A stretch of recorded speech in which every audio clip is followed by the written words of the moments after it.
हैदर की मुलाकात इससे जेल में ही कराएंगे। मैं मिट्टी में भी मिल गया ना, मिट्टी में भी मिल गया। अगर मैं भिखारी भी बन गया ना, कटोरा भी आ गया ना, मैं जब भी जो है गुलाम हैदर के बच्चों को, गुलाम को दिलवाऊंगा। ये मोमिन मलिक का सारी दुनिया को वादा है। लोगों ने समझ लिया ये एक नंबर की झूठी है, एक नंबर की मक्कार है, झूठ बोलती है। जमानती तो दूसरे हैं, लेकिन जो बेल एप्लीकेशन जो लगी है उसके साथ जो एफिडेविट लगा है वो नेत्रपाल का लगा है, वो नहीं लगा सकता।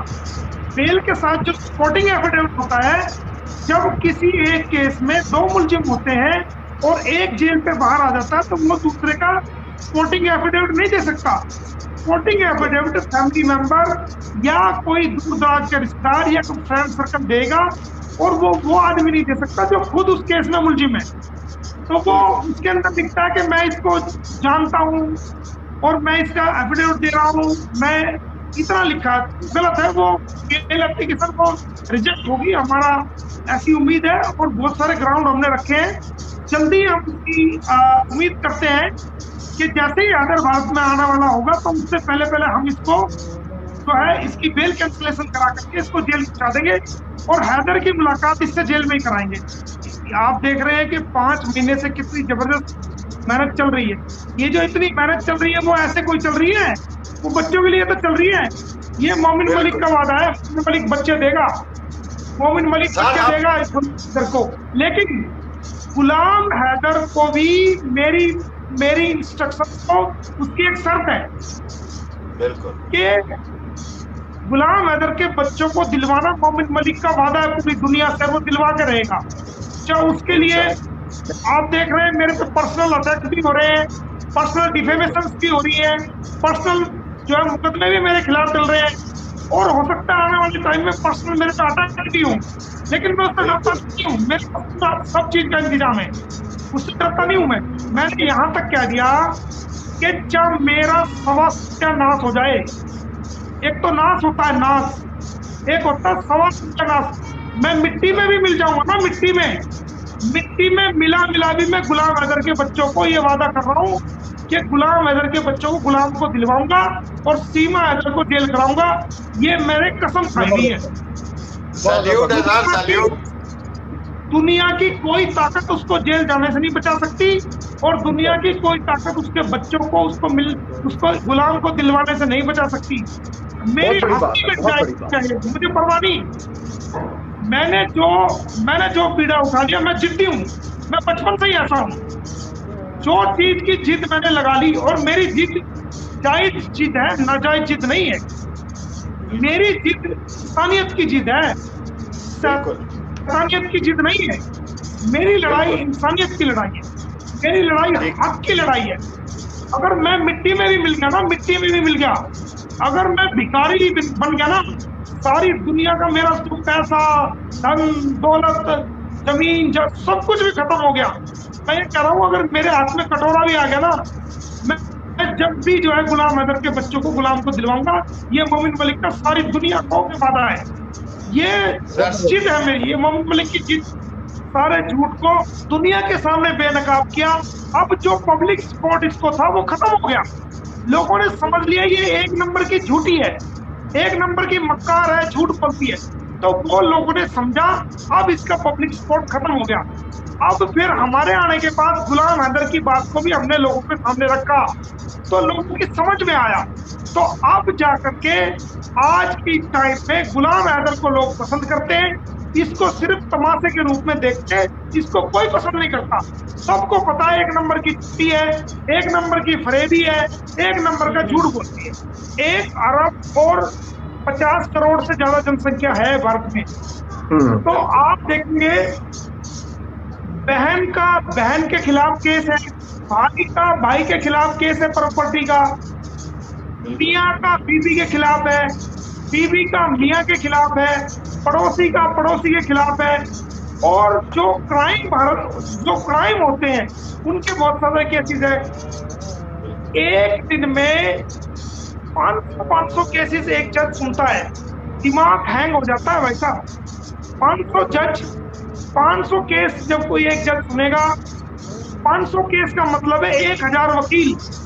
क्योंकि जो 500 केस होंगे उसमें 2 वकील होंगे, एक इधर का वकील होगा, एक इधर का वकील होगा, 1000 वकील होंगे। अगर ज्यादा मुलजिम है तो जितने मुलजिम होंगे उतने उतने वकील होंगे। तो एक जज कम से कम जो है वो 1500, 1600, 2000 वकीलों की बात को सुनता है। और एक वकील ही, अगर कोई मोमिन मलिक जैसा वकील एक ही चला जाए तो वो वकील अलग एक तरफ और मोमिन मलिक एक तरफ। तो उसके दिमाग को सुन के आप देख लो कि लोगों के दिमाग भी हैंग हो जाते हैं। तो वो जज साहब क्या करें, इतना बर्डन जुडिशरी पे, इतना सारा बर्डन है, इतने नंबर ऑफ केसेस।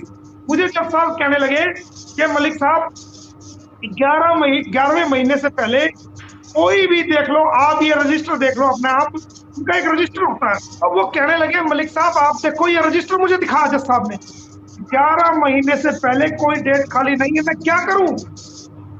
मैं कह लगा सर आप ये देखो कि मैटर, क्योंकि वो बच्चों की कोर्ट है, उसमें सारे मैटर ही बच्चों से रिलेटेड है, पोस्को कोर्ट है। यहाँ पर बच्चों के खिलाफ कोई क्राइम होता है वो सेशन कोर्ट है, छोटी कोर्ट नहीं, वो डिस्ट्रिक्ट एंड सेशन कोर्ट है, बड़ी कोर्ट है। तो वहां पर सारे मुकदमे ही बच्चों के खिलाफ जो क्राइम होते हैं उससे कनेक्टेड वो केस वहां होते हैं। तो हम ये बात भी नहीं कह सकते कि भाई बच्चों का केस। मैंने कहा सर ये केस पाकिस्तान के बच्चों का है, पूरी दुनिया की निगाहें इस केस पर सर लगी हुई है कि भारतीय अदालत क्या कर रही है। सर ये हमारी रेपुटेशन का भी सवाल है। जो दूसरे केसेस हैं वो भारत के अपने हैं, उनको हम कर सकते हैं, वो हमारे घर के केस है। इसमें पूरी दुनिया की निगाह लगी हुई है सर। और आप देखोगे सर कि पूरी दुनिया के लोग साइट पे जाके चेक कर रहे हैं इसको, कह रहे हाँ ये बात तो है। मैंने कहा फिर तो उन्होंने छोटी तारीख दी, उन्होंने 9वें महीने की, शायद कोई 10वें महीने की लगाई। लेकिन फिर भी मैंने उनसे कहा कि सर आपने 1-1.5-2 महीना कम कर दी, लेकिन मैं बीच में एप्लीकेशन लगाऊंगा अर्ली हियरिंग की। तो वो एक कानूनी तरीका है कि अगर डेट लंबी हो जाए तो हम एक अर्ली हियरिंग की एप्लीकेशन मूव कर सकते हैं कि हमें ये अर्जेंसी है और इस केस को जल्दी सुना जाए। तो वो मैं बीच में जब तक गुलाम हैदर भी आ जाएगा तो मैं अर्ली हियरिंग की दरखास्त लगा दूंगा, एप्लीकेशन लगा दूंगा। गुलाम हैदर की दरखास्त, गुलाम हैदर भी आ जाएगा, अर्ली हियरिंग की दरखास्त लगने के बाद वो डेट और भी छोटी हो जाएगी। तो मेरा प्लान ये है जब तक गुलाम हैदर भी आ जाए, क्योंकि वो बायोलॉजिकल फादर है, जो उसकी सुनी जाएगी वो मेरे पावर अटॉर्नी के थ्रू। शायद ये दिमाग में बात हो कि वकील है अपने दिमाग से जानबूझ के एलिगेशन लगा रहा है, नहीं। जो बाप की गवाही होगी, बाप की गवाही की इंपॉर्टेंस, मेरी गवाही जो मैं बीइंग पावर अटॉर्नी करूंगा उसके मुकाबले में गुलाम हैदर की गवाही ज्यादा ठोस है, ज्यादा स्टिक है, ज्यादा मजबूत है।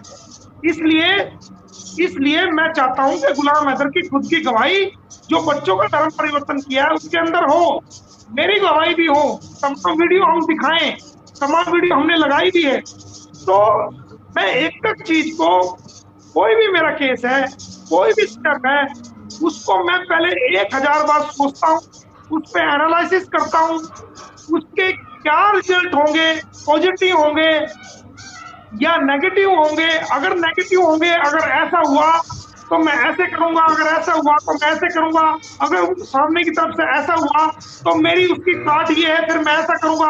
मैं पूरा डायग्राम बना करके चलता हूँ, पूरी प्लानिंग करके चलता हूँ, अंधा होके काम नहीं करता, जाया फाइल कर दिया चले गए। नो, एक एक स्टेप को 100 बार 1000 बार सोचता हूँ और उस स्टेप को ये मान के चलता हूँ कि इसमें मेरी हार है, इसमें मेरी जीत नहीं, इसमें मेरी हार है।